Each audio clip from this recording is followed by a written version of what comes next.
Creepypastas para tener de fondo mientras buscas trabajo porque preñaste a señor nostálgico. Háganse responsables. Tienen que darme mi pensión y mínimo quiero que estudie en escuela privada. Fua, qué raro se sintió escribir esto, jajaja. Este título fue gracias a Pexicolax. Quiero agradecer a Min por su gran donación, muchas gracias de verdad. Lo aprecio mucho. Ahora sí, empezamos. Mis feromonas hacen que la gente quiera matarme.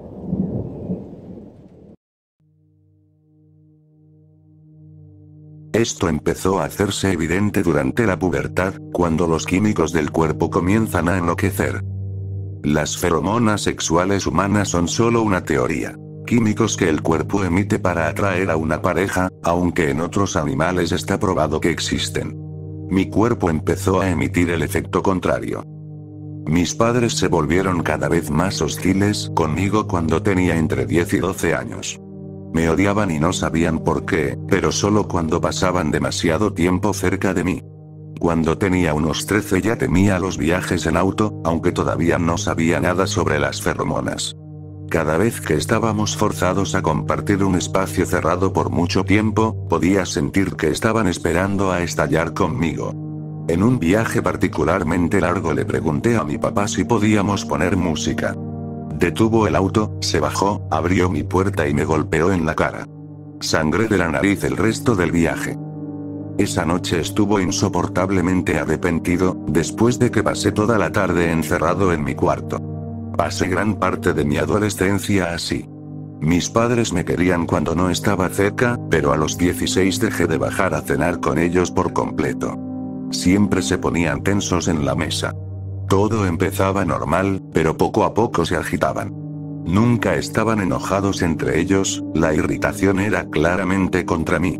Y, aún así, cada noche me pedían que bajara a cenar, como si no tuvieran idea. Lo mismo pasaba en la escuela. Al final de cualquier clase, el profesor y los estudiantes parecían desesperados por llamarme la atención por cualquier cosa. Tosía. El profesor explotaba. Acomodaba mi silla. Un compañero se apartaba molesto. De verdad empecé a pensar que todo lo que hacía alrededor de la gente estaba mal. No tenía amigos en la escuela, solo en línea. Incluso compañeros me agregaban a Facebook, me mandaban mensajes, pero cada vez que intentaba almorzar con ellos, eventualmente se iban furiosos. Todo esto llegó a un punto crítico en mi primer año de universidad. Era un laboratorio de ingeniería de 2 horas y media. Eso ya era demasiado. Para este punto mi compañero de cuarto ya había pedido cambiarse y yo había aceptado mi aislamiento, sentándome al fondo de la mayoría de las clases. Pero este laboratorio era en un espacio pequeño y yo estaba en el medio de un salón completamente lleno. Golpeé mi bolígrafo en la mesa y me agaché a recogerlo, y fue entonces cuando los chicos a mi lado empezaron a atacarme. De la nada. Lo peor de todo es que nadie reaccionó. Nadie los detuvo. Todos me miraban con odio mientras uno de ellos intentaba estrangularme. Solo cuando un estudiante que pasaba por el pasillo vio lo que ocurría, se llamó a la seguridad del campus, y luego a la policía. Terminé con una fractura en la cuenca del ojo, además de la nariz y 2 costillas rotas. El profesor no pudo explicar por qué nadie intervino, y los estudiantes que me atacaron tampoco tenían explicación. Todos dijeron que se sentían como si hubieran estado en un estado de trance. Como puedes imaginar, todo un laboratorio de ingeniería viendo a 2 tipos golpear a otros se convirtió en noticia, pese al esfuerzo de la universidad por encubrirlo. Fue entonces cuando a un psicólogo le cayó la ficha de lo que pasaba. Me había estado dando terapia, pero incluso él se descubrió irritándose en mi presencia. Salió de la sala, pero luego me envió un correo sugiriendo que participara en unas pruebas. Los abogados de los 2 chicos también lo apoyaron, esperando que sirviera de explicación y quitara algo de culpa a sus clientes. Me pusieron en una sala con extraños y algunos bocadillos para pasar el día. Otro grupo de esas mismas personas había estado ahí el día anterior, sin mí. Y, como era de esperar, a los 45 minutos ya empezaban a volverse contra mí. A petición del psicólogo yo no había dicho nada ni me había movido mucho. No había justificación razonable para esa hostilidad dirigida hacia mí. Se realizaron interacciones similares durante los siguientes 3 meses. Yo había abandonado la universidad tras todo lo ocurrido, y la fractura en el ojo me dejó una pérdida permanente de la mayor parte de la visión en mi lado derecho. Fue entonces cuando los médicos también se involucraron. Empezaba a quedar claro que quizá las reacciones de la gente hacia mí no se debían a mis interacciones sociales, sino a algo biológico en mí. Las feromonas aún no se han comprobado en humanos, pero algo en mi olor o en mis emisiones químicas provoca que las personas entren en una furia incontrolable. Pensé que saber que el odio de la gente no era mi culpa me haría sentir mejor, pero el hecho de que me odien y no haya nada que pueda hacerlo empeora. Mis padres están aliviados de que haya una explicación detrás de todo esto. Todavía me invitan a las reuniones familiares. Voy a saltarme la Pascua con ellos a pesar de su insistencia. Solo creen que quieren que esté ahí, pero en realidad arruinaría la reunión.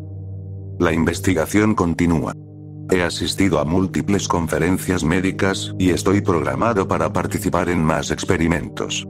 Mientras tanto conseguí trabajo en un call center de un banco, en mi propia oficina, por supuesto.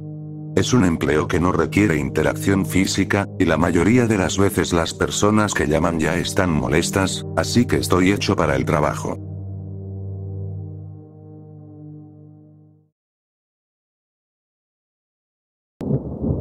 Mi hijo intentó matarme.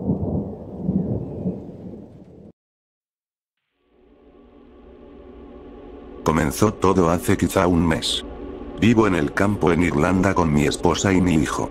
Llevamos aquí unos 3 años, pero antes de que todo esto ocurriera planeábamos volver a la ciudad porque, a medida que mi hijo fue creciendo, realmente no había nada para que él hiciera aquí. Tenía algunos amigos, pero no hay mucha gente de su edad, 13 años.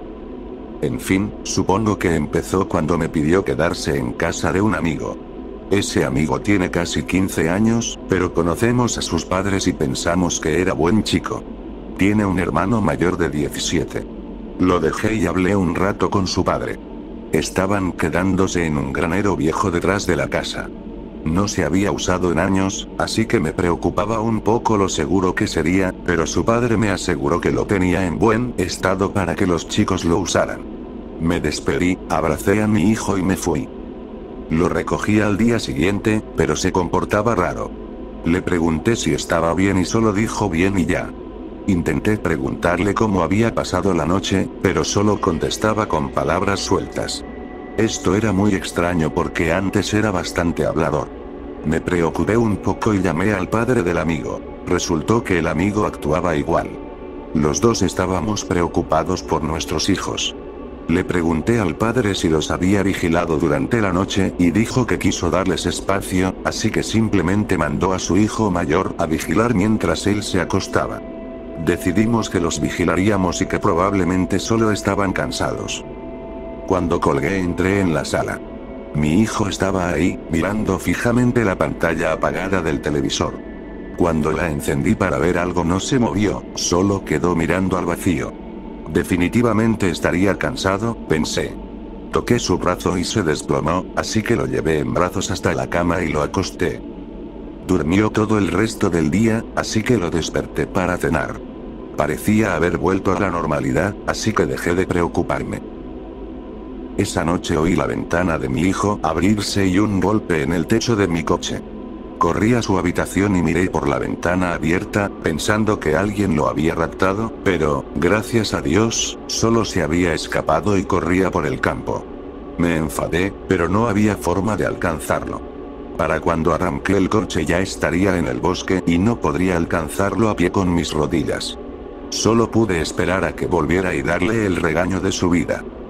Lo hice, pero esa noche volvió a saltar por la ventana. Clavé la ventana para asegurarla. Rompió el vidrio. No hubo mucho que pudiera hacer las siguientes noches, salvo tapiarla y esperar nuevas ventanas, pero él quitaba los tablones con las manos desnudas. Los tablones siempre tenían sangre y sus puntas de los dedos estaban bastante cortadas. Esto continuó una semana antes de que notara que se ponía más pálido y delgado día tras día. Antes tenía un poco de grasa de niño, pero eso desapareció y sus mejillas comenzaron a hundirse. Le pasaba algo parecido a su amigo. Ni mi esposa, ni los padres del amigo, ni yo sabíamos qué hacer. Entonces, una mañana recibimos una llamada de la policía. Los padres del amigo habían sido encontrados muertos y los 2 niños desaparecidos. Solo localizaron los cuerpos gracias a una llamada anónima. Mi hijo seguía escapándose aunque se lo rogábamos. No era seguro. Una semana después de que encontraran muertos a los padres del amigo, me desperté y lo vi parado encima de mí con las manos en mi cuello, su rostro hundido torcido por el odio. Apenas lo reconocí. Miré y vi que su amigo estaba estrangulando también a mi esposa. No quería hacerlo, pero no tuve elección. Cogí la lámpara y le golpeé la cabeza. Dio un traspié, maldijo de dolor y le golpeé otra vez. Chocó contra el armario y cayó. Me giré hacia su amigo. Mi esposa lo había apuñalado con unas tijeras de uñas, y él estaba saliendo corriendo por la puerta. Le dije a mi esposa que atara a nuestro hijo antes de salir tras el chico. Había trepado por la ventana de mi hijo y seguía corriendo. Sabía que mis rodillas no aguantarían, pero ese pequeño cabrón había matado a mis amigos y había intentado matar a mi esposa, así que fui tras él, salté la ventana y corrí por el campo. Lo perdí cuando entramos al bosque y estaba a punto de volver. No tenía sentido seguir si no sabía dónde buscar, y me asustaba que doblara para intentar matar de nuevo a mi esposa. Entonces la luna salió de detrás de una nube y vi sangre en el sendero frente a mí. Era de la puñalada de mi esposa. Seguía su rastro. Seguí adelante, ignorando el dolor en mis rodillas, y cogí una rama del camino. Pronto entendí hacia dónde me dirigía. El granero viejo. Al llegar vi velas encendidas adentro. El hermano mayor estaba en medio del suelo con 2 muñecos de arcilla y el amigo de mi hijo arrodillado delante. Me deslicé alrededor del granero, espiándolos para entender qué hacían. Mientras miraba, el hermano mayor sacó un cuchillo y apuñaló uno de los muñecos en el pecho. El hermano pequeño se llevó la mano al pecho y cayó. Se me heló el corazón. Acababa de verlo matar a su propio hermano en sangre fría y ahora se preparaba para apuñalar el otro muñeco. Iba a matar a mi hijo. Entré dando un portazo en la lámina metálica y le golpeé con la rama. Soltó el muñeco, huyó. Era increíblemente rápido y cuando intenté perseguirlo una de mis rodillas casi me falla. No lo atrapé aquella noche. Ahora mi hijo está atado en nuestro sótano. No sabemos a quién recurrir. Sabemos que es un asesino y peligroso, pero no fue culpa suya.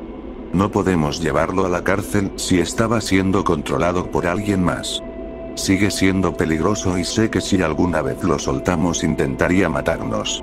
Mi esposa investiga cómo deshacer el hechizo que le pusieron mientras yo intento localizar al chico de 17 años. Hasta ahora, lo único que ha arrojado mi investigación es que ese no era hijo de nuestros amigos. Nos lavó el cerebro para creer que lo era y luego nos usó como piezas en su enfermo juego.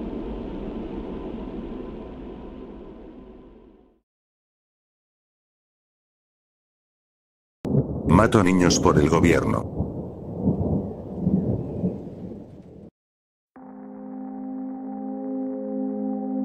No es innecesario. Quiero asegurárselos a todos. Es un país pequeño. No somos ese lugar cómodo al que vas de vacaciones, no, somos lo opuesto. Creo de todo corazón que si no fuera por lo que hacemos, todo se vendría abajo. Y tenemos un sistema. Un sistema que funciona. Cada día, traen a los niños pequeños. Se los observa durante 24 horas y, al final, se les inyecta una vacuna.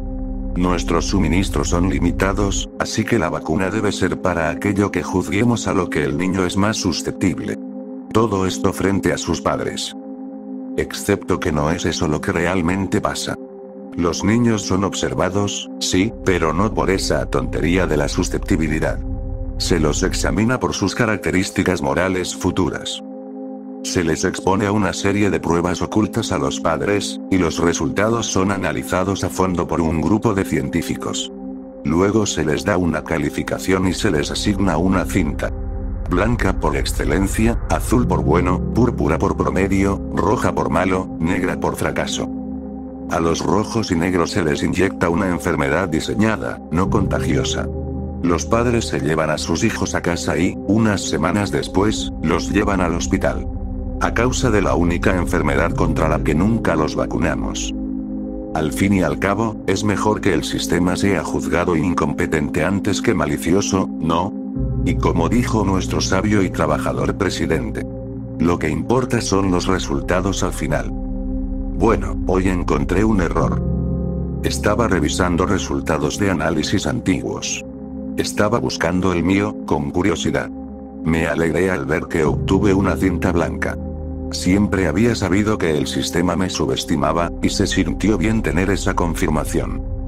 Seguí leyendo informes, por simple morbo, cuando me topé con algo. Cinta roja. Perezosa, desmotivada, inútil. La casilla de terminado, que debía llenarse tras la muerte del niño, no estaba marcada. La fecha era de hace 25 años. Reconocí el nombre. Era mi compañera de trabajo. Habíamos celebrado su cumpleaños hacía apenas 2 meses. Su cumpleaños número 25. Por unos segundos mi mente ardió. Pensamientos inquietantes me atravesaron. ¿Se iba a derrumbar todo? ¿Había condenado al país, allí mismo, en esa sala de archivos? Luego me calmé. Salí del cuarto. Fui a la sala de descanso, donde ella estaba en su pausa. Bromeé. Ella rió. Le ofrecí un café. Aceptó. Vacié 2 jeringas llenas en su bebida. Ya se fue a casa. Para quienes estén escribiendo sus juicios morales, yo creo firmemente que lo que hice fue lo correcto. El sistema siempre ha tenido la razón.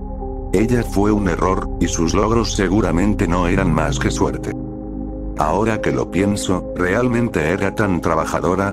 Mientras más lo analizo, menos creo que mereciera aquel ascenso reciente. Y mucho menos por encima de alguien con cinta blanca como yo. Además, estaba salvando a una nación. Por cierto. Hace 1 hora encontré otro archivo. El análisis era sombrío. Predecía pereza, mala actitud, impopularidad. La cinta era negra. Pertenecía a nuestro actual líder.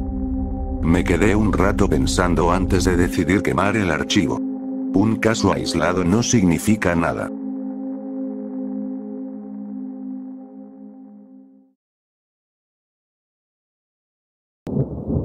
Mi madre era una persona horrible.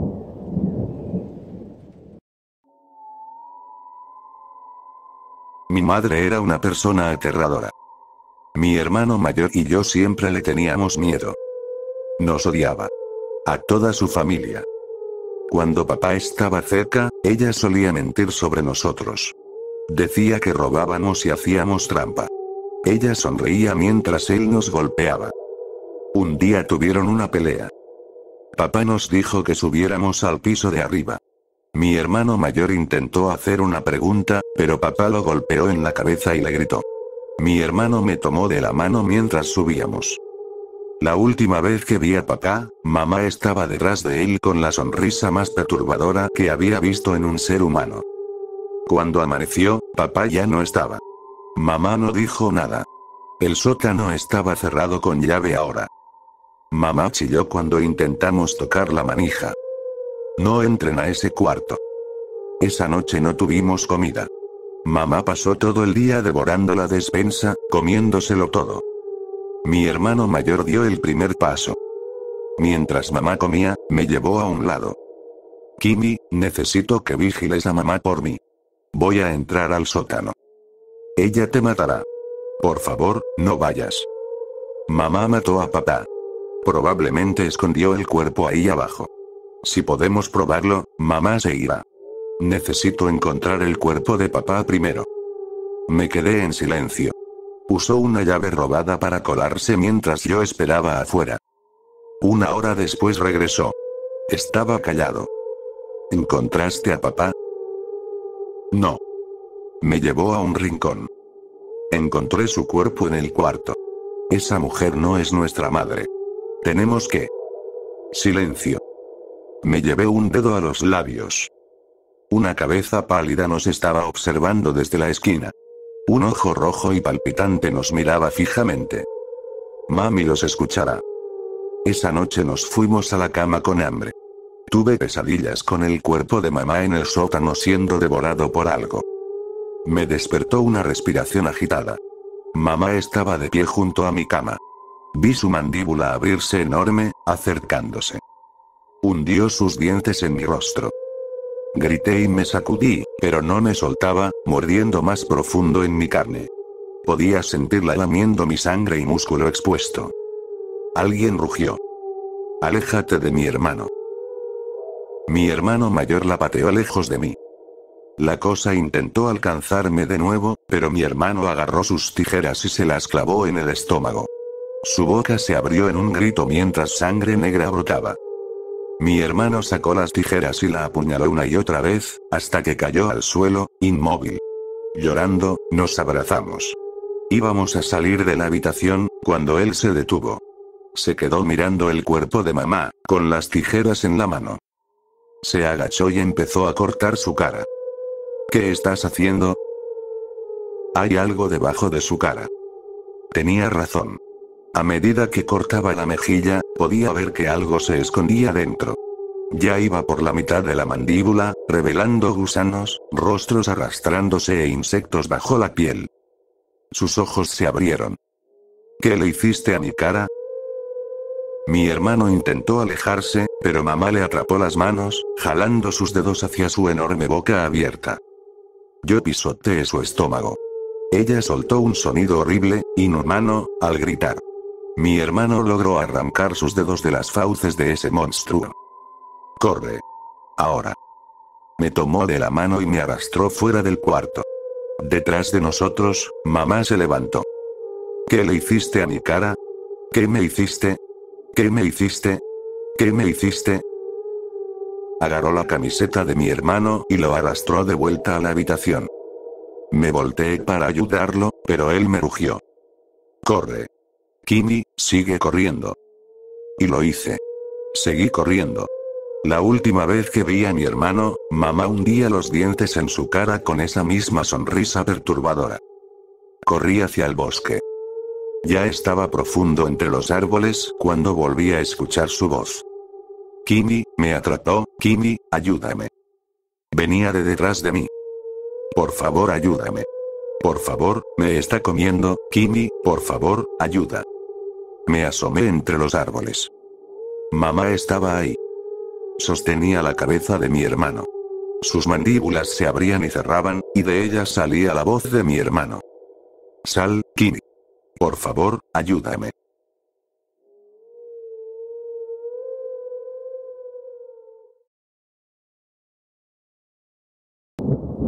Por favor, deja de enviarme cintas.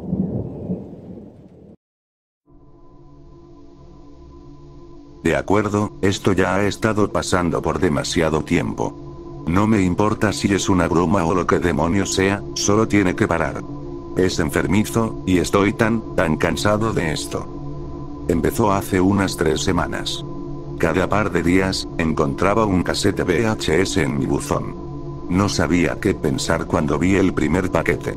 No había pedido nada por internet, y mucho menos esperaba encontrar una cinta sin etiqueta en una caja de cartón vacía. La verdad, la tiré en el mostrador y me olvidé de ella, pensando en botarla después, pero me distraje con otras cosas. Cuando llegó la segunda, empecé a pensar que esto era más que un simple error de dirección. 1 podía ser un accidente, 2 era otra cosa. La curiosidad me ganó, así que saqué mi viejo reproductor de VHS del fondo del closet. Puse la primera cinta, preguntándome en qué me estaba metiendo. No puedo explicar lo estúpido que fue eso, ni cuánto me arrepiento de esa decisión. Era una habitación apenas iluminada, cubierta de tierra y mugre. Creo que quien grababa sostenía una linterna. A medida que la cámara se movía hacia abajo, el haz de luz se reflejaba en un montón de objetos en el suelo. Eran jeringas. En el centro de la habitación, una niña estaba tirada en el piso, llorando. Sus sollozos resonaban en la habitación y parecían atravesar mi televisor, como si vinieran del mismo cuarto en el que yo estaba. Tenía jeringas clavadas en los brazos, piernas, torso, incluso en el cuello y la cara. Dios mío, creo que también estaban en sus ojos y en la boca. La cámara no se apartó ni se apagó. Solo seguía grabando a esa pobre niña, que no podía tener más de 12 o 13 años, llorando en el suelo. De pronto dejó de llorar y comenzó a gritar. Era un grito tan fuerte y agudo que instintivamente me tapé los oídos. Después de 30 segundos seguidos, la cámara salió de la habitación y entró en un pasillo. Allí había docenas de personas de pie, apenas visibles al borde de la luz de la linterna. Igual que la niña, tenían jeringas clavadas en todo el cuerpo. Ellos también empezaron a gritar. Y entonces la cinta se cortó. De verdad debía haberme detenido ahí, botar las cintas, olvidarme del asunto y seguir con mi vida. Igual al día siguiente tenía que ir a trabajar. Pero esa segunda cinta me atrapó. La agarré y la puse en el reproductor. La escena empezó oscura, con ruidos de movimiento de fondo. Era claramente una grabación casera. De repente, alguien encendió la luz, y apareció un hombre demacrado tambaleándose en una habitación vacía. Por favor ayúdame, por favor ayúdame, por favor ayúdame. Repetía mientras agitaba los brazos frente a su rostro, extendiéndolos hacia la cámara. La calidad de imagen no era muy buena, pero al mirar más de cerca, noté que había algo raro en él. Tenía agujeros por todo el cuerpo. Cubrían sus brazos y manos. El hombre no dejaba de repetir. Por favor ayúdame, por favor ayúdame, por favor ayúdame. Los agujeros en sus extremidades empezaron a darme una repulsión difícil de explicar. Me erizaban la piel. Lo peor fue que, a medida que avanzaba el video, más y más agujeros aparecían en su cuerpo, subiendo por su cuello y bajo su barbilla. Por favor ayúdame, por favor ayúdame, por favor ayúdame. La cinta se cortó de golpe, y me quedé inmóvil unos segundos. ¿Era real, o solo un truco de edición y maquillaje? Fuera lo que fuera, era aterrador. Me alegré de que terminara, y no me avergüenza admitir que dormí con todas las luces de la casa encendidas. Unos días después, ese enfermo me envió otra cinta. Dudé al principio, no sé qué fue lo que me impulsó, pero la puse. Esta comenzaba con alguien corriendo por una calle de ciudad mientras sostenía la cámara. Carajo, Matt, vamos. Le gritó a su amigo, apenas visible mientras la imagen se movía. Se metieron a un callejón, y sus respiraciones agitadas llenaban el audio. Dios mío, ¿viste eso? El primero apuntó la cámara hacia la calle, y pude ver una figura mutilada corriendo. Parecía humana, pero tenía los brazos y piernas tan largos que apenas lograba moverse, arrastrándose mientras trataba de mantenerse en pie. De repente, se detuvo. Y extrañamente, esa parte del video era de muchísima mejor calidad que todo lo anterior. La cámara estaba nítida, enfocada, aunque era de noche. Pero lo más raro era que la criatura parecía ser lo único grabado en alta definición. Sus ojos brillaban con intensidad, y de su boca caían filas y filas de dientes. Miró directamente a la cámara, y luego corrió hacia ella en silencio. Carajo, carajo, carajo. Los hombres intentaron escapar, pero lo último que vi fue la cámara cayendo al suelo antes de que todo se volviera negro. La última cinta llegó 4 días después. No quería verla, pero para entonces ya estaba demasiado metido como para detenerme. Empezó mostrando un bosque desde lejos. La cámara permaneció quieta tanto tiempo que pensé que estaba dañada. Entonces vi algo entre los árboles. De pie, en las sombras, había un hombre. No podía distinguir sus rasgos desde esa distancia, pero no parecía tener nada fuera de lo común. Míralo. Dijo una voz femenina, monótona, casi robótica. Él puede verte. La toma terminó y apareció otra. Esta vez, la cámara estaba dentro del bosque, en medio de la vegetación densa. Me tomó un minuto, pero volví a encontrar al hombre. Estaba más cerca ahora, aunque aún no podía verlo bien. La voz sonaba más humana, aunque todavía extraña, como cuando alguien te llama desde un teléfono viejo. Reconoces quién es, pero hay algo que no suena bien. Míralo. Él puede verte. Antes de que la toma terminara, la cámara bajó de golpe hacia un lado, como si alguien la estuviera cargando. Me parecía raro que una persona pudiera quedarse tanto tiempo grabando a ese hombre. ¿Cuál era el sentido? Luego la escena mostró lo que parecía ser el mismo bosque, pero visto desde una ventana del segundo piso de una casa.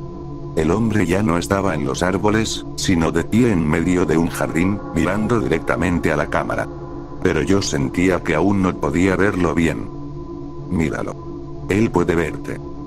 La cámara no cortó esta vez. Quien la sostenía salió corriendo por un pasillo y bajó las escaleras. Mi corazón latía a mil esperando que el hombre apareciera en cualquier sombra, en cada esquina. Lo vi pegado al vidrio de la puerta corrediza. No había manera de que hubiese llegado tan rápido. Míralo. Él puede verte. Sin previo aviso, la cámara giró bruscamente, y ahí estaba, en medio de la sala. ¿Cómo había entrado?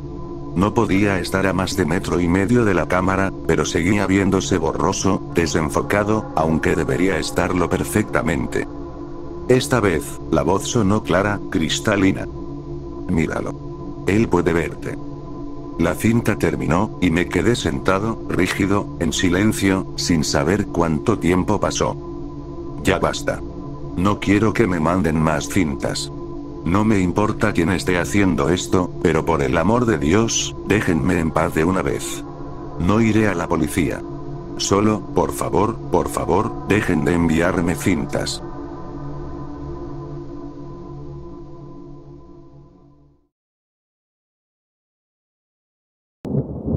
A veces se olvida de lo que quiere.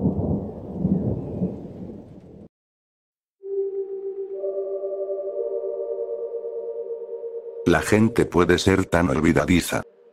Toma a mi esposa, por ejemplo. A veces creo que olvidaría hasta su color favorito, si no estuviera yo para recordárselo.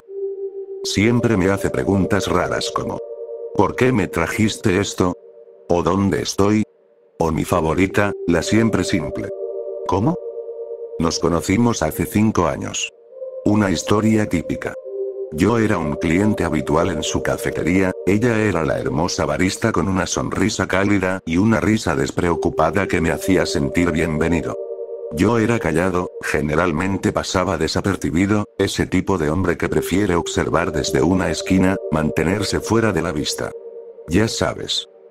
Un día reuní el valor para invitarla a salir. ¿A dónde invitas a alguien que trabaja en la única cafetería del pueblo? Fuimos a dar un paseo en nuestra primera cita. Todavía lo recuerdo, probablemente ella no, pero yo soy quien recuerda. Ella es la que olvida lo que le gusta, dónde vive, quién es su esposo, pero yo siempre estoy ahí para ayudarla. Suerte para ella. Ese día, esa primera y maravillosa tarde que compartimos, fue en octubre. Puedo sentir la brisa si me esfuerzo lo suficiente. Ya sabes, ese viento silenciosamente frío que empieza en octubre. Ese que dice: hola, soy el invierno, y ya vengo. Espero que no te moleste si me instalo, como en casa. Fue una de esas tardes de otoño lentas y solemnes, y mientras caminábamos por el sendero de árboles mayormente muertos bajo un cielo del color de nuestros viejos, salpicado de pájaros oscuros volando hacia el sur, me di cuenta de que la amaba. La necesitaba. Fue esa tarde cuando noté las primeras señales de que, de que a veces ella olvida lo que quiere.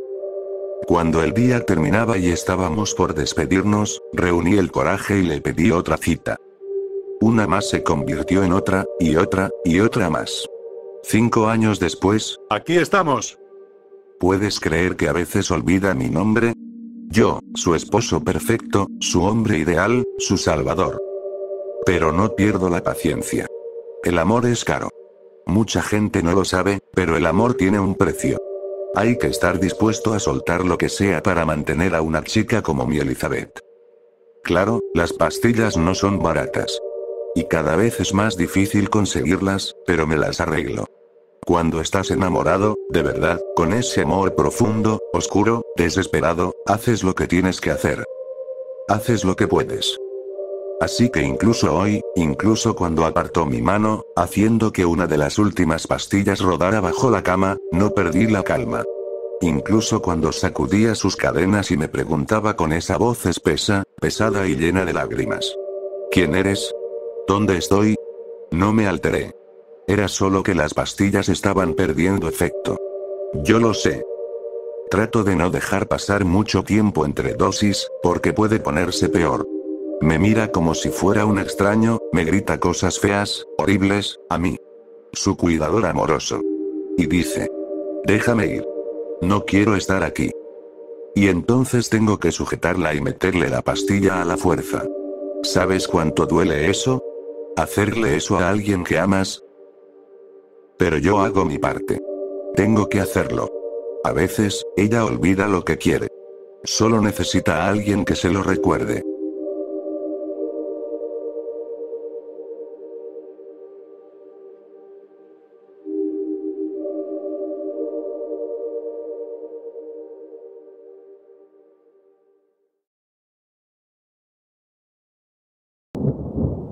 Entonces, sí, ya no tomo drogas.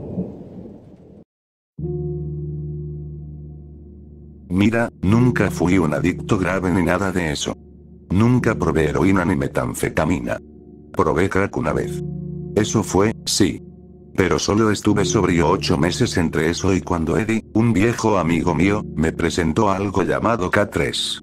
Contra mi mejor juicio, le acepté la oferta. ¿Has oído del K2, bro? Dijo. Ya estaba colocado. Spice, sí. Marihuana sintética. Pues escucha, man. Parpadeé. Miré a nuestro amigo en común, Todd, y luego de nuevo a Ed. Escucha, ¿qué? ¿Qué? Dijiste. Pues escucha, man, y luego te quedaste ido. Ah. ¿De qué hablábamos? De K3. Ah, cierto, cierto. ¿Has oído del K2? Sí. Te acabo de decir que sí. Se inclinó cerca. Pues escucha, man. Esta mierda es como el K2 y algo más. De ahí el nombre K4. Pensé que dijiste que era K3. Todd intervino. Ok. Ignóralo. Está ido. Esto no es nada sintético, Kev. Es algo nuevo. Entonces, ¿por qué le llama K4? K3. Entonces, ¿por qué le llama K3? Le dice así porque el viaje le recuerda al Spice, o algo. Pero esta mierda es otra liga. Y no es ningún cannabinoide. Me removí en el asiento. Ok. No estoy, o sea, ¿te acuerdas de lo que pasó el año pasado, no? Sí, sí, claro. Te entiendo. Pero escucha. Dijo. Ya he tomado esta mierda 4 veces. Ni un mal viaje. El primer viaje estaba volando, nada tenía sentido. El segundo viaje era como si fuera astronauta, bro. Creo que vi lo que existe fuera del universo. Ok. ¿Qué existe fuera del universo? Dije que lo vi, no que lo recuerde. Pero fue una locura. Me empezaba a tentar la idea. ¿Cuánto dura el viaje? Depende del golpe. Y de la calidad. Sacó una bolsita con pastillas. Y tú me conoces, man. Yo solo tengo lo mejor. Muffin, su perra, gruñó desde el otro lado del cuarto. Muffin. Ey. Quietita, niña. ¿Está bien? Está bien, bro. Dijo él. Está bien, bro. Repitió Eddie. Luego empezó a reírse. ¿Está puesto ahora mismo? Se la tomó justo antes de que llegaras. Quería que alguien estuviera lo bastante sobrio para explicarte. Gracias. Date las gracias, maldito idiota. Dijo Eddie. Y siguió riéndose. Gracias, Ed. Todd se tomó una pastilla. Yo hice lo mismo. Después de un momento, preguntó. ¿Cómo te sientes? Yo. Bien. ¿Cuánto tarda en pegar? Sonrió. Deberías sentirlo en breve, mi amigo. Muffin empezó a gruñir de nuevo. Todd dio una palmada. Muffin. Silencio, niña. Vamos. La miré. Estaba de pie en su jaula, enseñando los dientes. El pelo del lomo erizado. No creo que esté bien, man. Está bien. ¿Todo bien? Miré. Eddie estaba boca abajo, hundido en los cojines del sofá. Ya no se reía. Temblaba. ¿Nos va a dar frío o algo? Pregunté. A mí nunca me da. Dijo Todd. Cada viaje es diferente, y cada persona es diferente. Lo único que sé es que es jodidamente divertido. Ok. Ed no parecía estar pasándola bien. No parece que la esté pasando bien. Dije. Sí, bueno. Ya sabes cómo son tus amigos, cariño. Dijo mi mamá. Lo sé, mamá. ¿Qué? Dije lo sé, mamá. Yo no soy tu madre. Dijo el pastor Lewis. Oh. Dije. Perdón. Se inclinó donde estaba Todd. Tenía cara de preocupado. Decepcionado. Codos sobre las rodillas, manos entrelazadas. Kevin. Sabes que no deberías estar haciendo esto. Lo sé. Especialmente después de lo del año pasado. ¿En qué estabas pensando? Supongo que pensé que podría manejarlo. Me quedé mirando el piso. Los colores de la alfombra se arremolinaban y se deslizaban de una forma que siempre me hipnotizaba. Vas a tener un mal viaje, lo sabes. Levanté la vista. El pastor Lewis tenía esa vieja sonrisa maligna de siempre. ¿Oh sí? Fruncí el ceño. ¿Qué? Vas a tener un mal viaje. Repitió, con voz más grave. Todd dijo que todos sus viajes habían sido divertidos. Eso no significa que sea imposible tener uno malo. Oh. El pastor Lewis no suena así. Man, ¿quién carajo es el pastor Lewis? Dijo el pastor Lewis, con la voz de Todd. Parpadeé. Todd estaba sentado allí, mirándome como si estuviera loco. Carraspeé, pero no sentí mi garganta. Mi antiguo pastor de jóvenes. Dije. Muffin ladró desde su jaula. Fue un ladrido ensordecedor, con un sonido extraño y ajeno. Grave. Oscuro. La miré. Ella me miró. Volvió a ladrar, pero esta vez no abrió el hocico. Guau. Dije. ¿Qué? Dijo Todd. Estaba trepado en el techo, mirándome de una forma que debería haberle roto el cuello. Qué loco que tu perra pueda ladrar sin abrir la boca. ¿Puedes sentarte? Me estás dando cosa. Sí, perdón. Dijo el pastor Lewis, antes de sentarse y convertirse en Todd. Entonces Todd dijo, muerto de risa. Estoy sentado, man. De hecho, estaba sentado. Miré hacia arriba. Nadie en el techo, ni señal de que alguien hubiera estado. Todd se doblaba de la risa. Unas carcajadas profundas, dolorosas. Se sujetaba el estómago. ¿Es para tanto? No es eso. Dijo Todd. Son las arañas en tus oídos que están cantando. Sonreí. Ah, ¿sí? ¿Qué están cantando? Todd no podía dejar de reírse lo suficiente para responder. Pero no hacía falta. Yo también podía escucharlo. Amigo. Dije. Es la canción de Blancanieves y los 7 enanos. Todd se rió aún más fuerte. Man, ¿qué? ¿Qué? Lo escribiste mal, amigo. ¿Qué?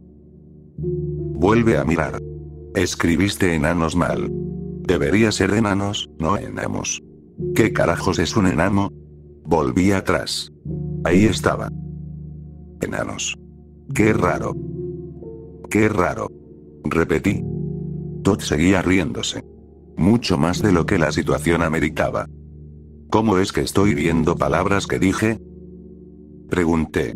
Agarré la N de enanos para reacomodar la palabra, pero la N me dio una bofetada justo cuando Muffin volvió a ladrar. Ladrido golpe. Así de rápido. Un solo ladrido. Sonó como Satán. Me volví a sentar. Tranquila, enanos. Dije. La próxima vez lo escribo bien, demonios. Asegúrate de hacerlo. Dijo Muffin. Una por una, las letras que formaban la palabra enanos salieron flotando por la ventana de la cocina. Amigo. Grité. Todd, las letras se están escapando. Detén las letras. Detén las letras. No puedo oírte, bro. Dijo Todd, con la voz del Pastor Lewis, o Pastor Lewis con la voz de Todd. ¿Quiénes eran ya? Mierda. Quien fuera, dijo. Baja. Ya estoy abajo. Dije, antes de darme un golpe en el pie con el tocador de su habitación. Di un paso atrás. Estaba en su cuarto, arriba. El lugar hecho un desastre. Eso es, espera. ¿Cómo llegué aquí? Baja. Dijo Muffin, con voz demoníaca. No podía verla, pero de alguna forma sabía que estaba parada al pie de la escalera, en dos patas, con la cabeza al revés. ¿Sabes cuando simplemente sabes que un perro se va a ver así? Era uno de esos momentos. No, gracias. Dije. Aquí arriba estoy bien. Saqué uno de los cajones del tocador, tiré toda su ropa interior y condones, y me lo puse en la cabeza a modo de protección. No me vas a atrapar ahora, perra. Me senté en su cama, pero su cama estaba al otro lado del cuarto. ¡Ay! Dije, sentándome en el suelo. Me golpeé el trasero. Baja. Dijo Muffin, tan cerca detrás de mí que debía estar dentro de mi cabeza. Sal de mi cabeza. Grité. El poder del cajón te lo ordena. Estaba arrastrándose por el techo, mirándome de una forma que debería haberle roto el cuello. ¡Ey! Estaba arrastrándose por el techo, mirándome de una forma que debería haberle roto el cuello. Basta. Estaba arrastrándose por el techo, mirándome de una forma que debería haberle roto el cuello. Deja de repetir esa frase. ¿Qué frase? Dijo Todd. Estaba en su cuarto. O eso creo. No sé, man. Volví a parpadear. Ya no estaba ahí. Lo escuché reírse abajo, histéricamente. Mierda. Me oí decir. Sonaba distante. Como bajo el agua. No estoy en control ahora mismo. Empecé a arrastrarme hacia el pasillo. Y él estaba arrastrándose por el techo, mirándome de una forma que debería haberle roto el cu. Aparté la frase de un empujón. Las letras chocaron contra la pared y se derritieron. Seguí arrastrándome, pero ahora las manos se me hundían en las arenas movedizas. Mierda. Dije. Aquí vamos. Llegué a la puerta, pero el cajón en mi cabeza era demasiado ancho. Lo giré, la única solución posible, y me lancé hacia las escaleras. Abajo, Eddie, de pie otra vez, se acercaba a la jaula de Muffin, encorvado, caminando de forma antinatural. Ojos abiertos, boca abierta. Fuera de sí. Muffin aullaba y ladraba como loca, pero también en silencio. Qué raro. Dije. Va a ser un mal viaje. Dijo el Pastor Lewis. Eso ya lo dijiste, Pastor Lewis. Te pregunto por qué no puedo oír a Muffin ladrar. Va a ser un mal viaje. Repitió. Estaba arrastrándose por el techo, mirándome de una forma que debería haberle roto el cuello. ¿Por qué se repite todo? Pregunté en voz alta. Estaba arrastrándose por el techo, mirándome de una forma que debería haberle roto el cuello. ¿Por qué se repite todo? Pregunté en voz alta. Bebe agua, bro. Dijo Toc. Me dio un vaso, y traté de beber al revés. El agua se derramó en el vórtice giratorio que era su piso. Oh, man. Dije. Perdí el agua. ¿Dónde la tuviste por última vez, cariño? Dijo Maná. Miré el vaso vacío. No me acuerdo. Hey, Roy Rogers. ¿Qué hice con mi agua, man? Me la comí. Roy Rogers no respondió. Estaba demasiado ocupado flotando en una silla al revés pegada al techo. Su silla sonó. Roy Rogers, que también era mi tío Moe, se acomodó el sombrero. Avísame si la encuentras. Dije. Pude jurar que la tenía a ladri. Ah. Va a ser un mal viaje, lo sabes. ¿Por qué recién ahora escucho a Muffin ladrar? Eso fue hace como una hora. Miré. Eddie había levantado la jaula, con Muffin aún adentro, y la sostenía sobre su cabeza. Ella estaba consumida por el pánico absoluto, y él intentaba comerse toda la jaula. Desencajó la mandíbula para meterla entera, revelando exactamente 14.543 dientes afilados como estacas de ferrocarril. Ladri, ladri, ladri, ladri, ladri, ladri. Ed. Detente. Yo escuché decir. Dije. Cerré los ojos con fuerza y sacudí la cabeza. Detente. Me oí decir. ¿Por qué? Su cara era pura estática. Como cuando pones la televisión en un canal que no tienes. Bájala, y quítate esa estática de la cara. Estaba arrastrándose por el techo, mirándome de una forma que debería haberle roto el cuello. ¿Qué? Dijo Eddie. Soltó la jaula. Muffin soltó un gemido. No lo sé, man. Dije. Tu cara está toda llena de estática. Como cuando pones la TV en un canal que no tienes. Mi cara es estática. Dijo Eddie a través de la estática. Empezó a rascarse la cara. ¿Y quién está arrastrándose por el techo, mirándote de una forma que debería haberle roto el cuello? Esa frase no encajó. Escuché las palabras, pero no salían de la boca de Eddie. De hecho, Eddie ya ni siquiera estaba parado ahí. Estaba en la cocina. Agarrando un cuchillo. Mierda. Va a ser un mal viaje, lo sabes. Cállate, Pastor Lewis. Ya lo sé. Eddie empezó a mover el cuchillo frente a su cara. Quítate de encima, estática. Gritó.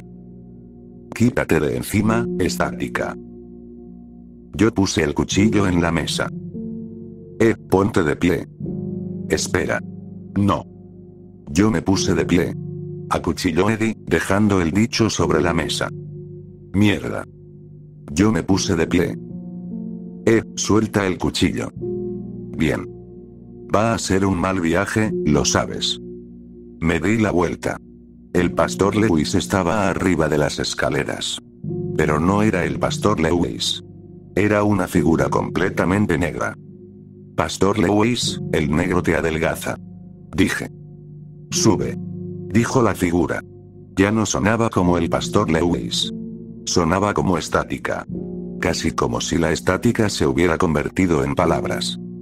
No puedo. Tengo que salvar a mi amigo del cuchillo estático. Sube. Dijo la figura. Sube.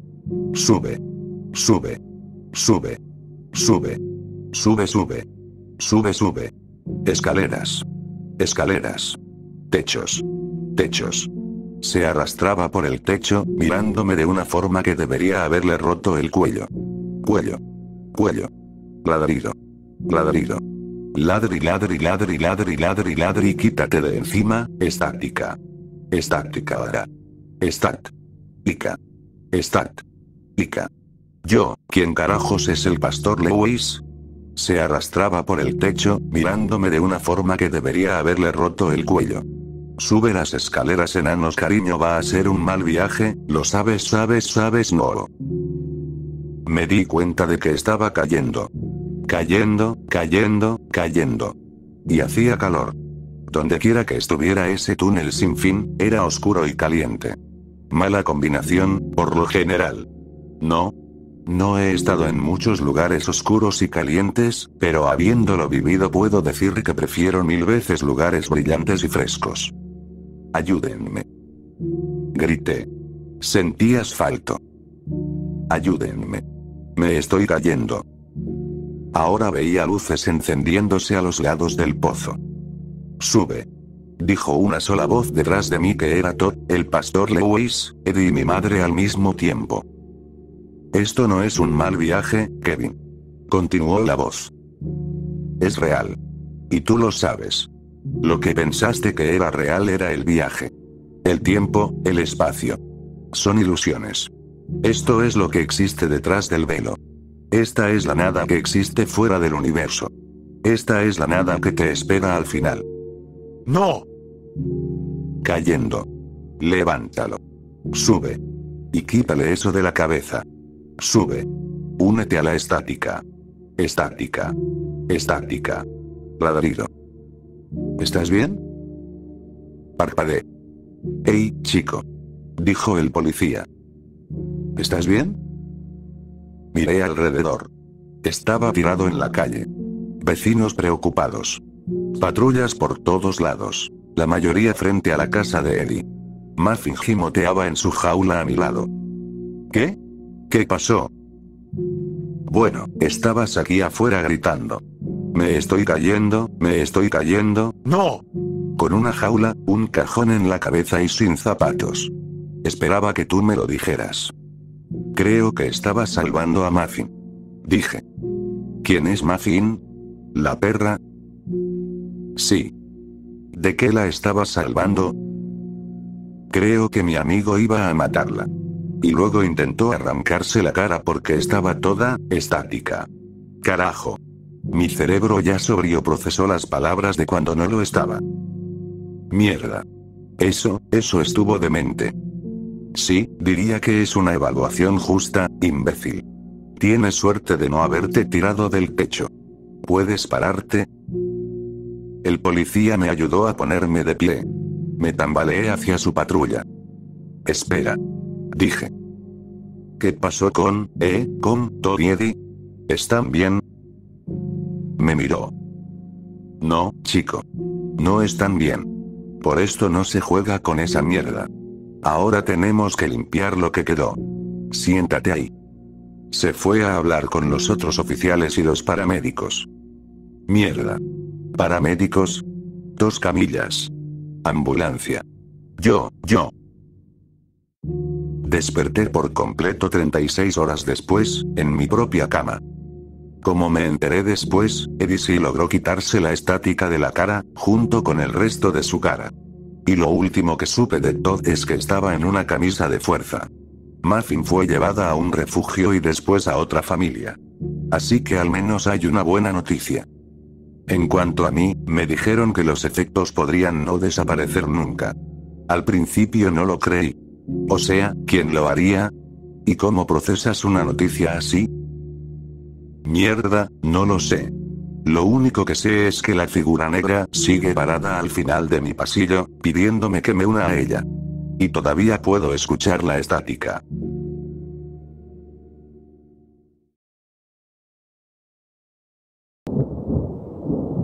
Mi padre tuvo un sueño. Hace 2 años mi padre falleció a causa de un cáncer de pulmón y eso, en sí mismo, no es una historia extraordinaria. Triste, tal vez, pero no extraordinaria. El deterioro de mi padre fue increíblemente rápido.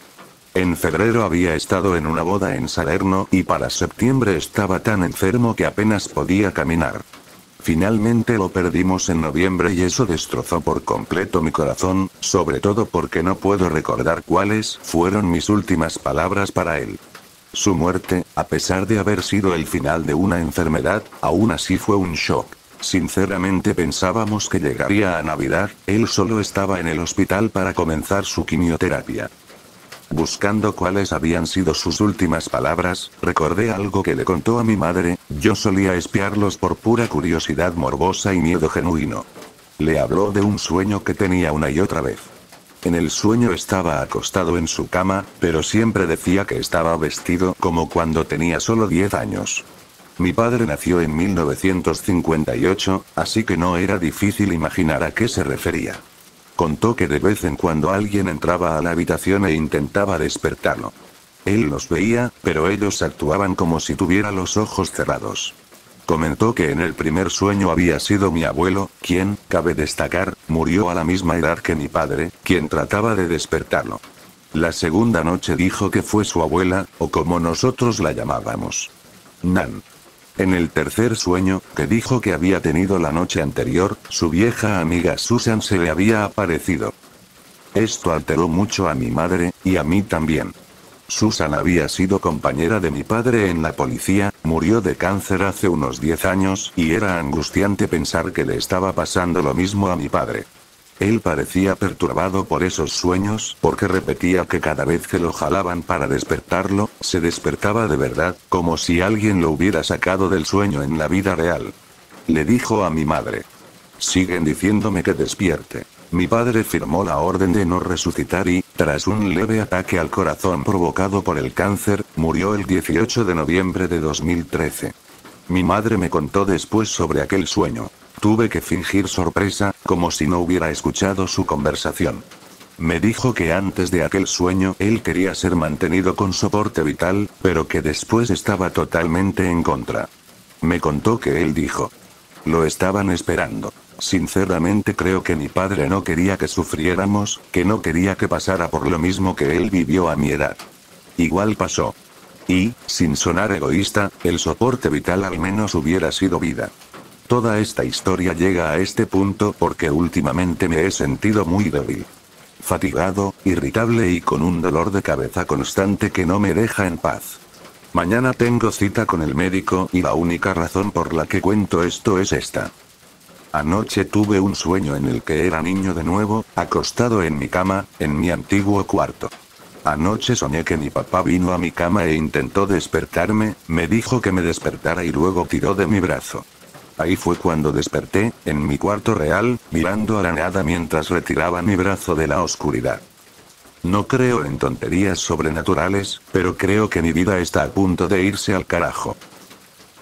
Actualización.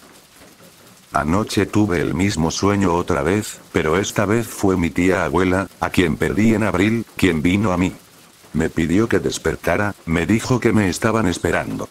Me desperté de nuevo cuando me tocó. Estoy empezando a entrar en pánico ahora, porque como mi padre, la gente que lo visitaba en sueños murió en orden. El mes pasado murió mi abuela. Temo dormir esta noche porque si la veo a ella, mañana actualizaré. Actualización. Un día después. Anoche vino a mí. Sabía que vendría, intentó que me fuera con ella. Pero ya no tiene que intentarlo más, ahora lo entiendo. Todos me están esperando. Esperando, por mí.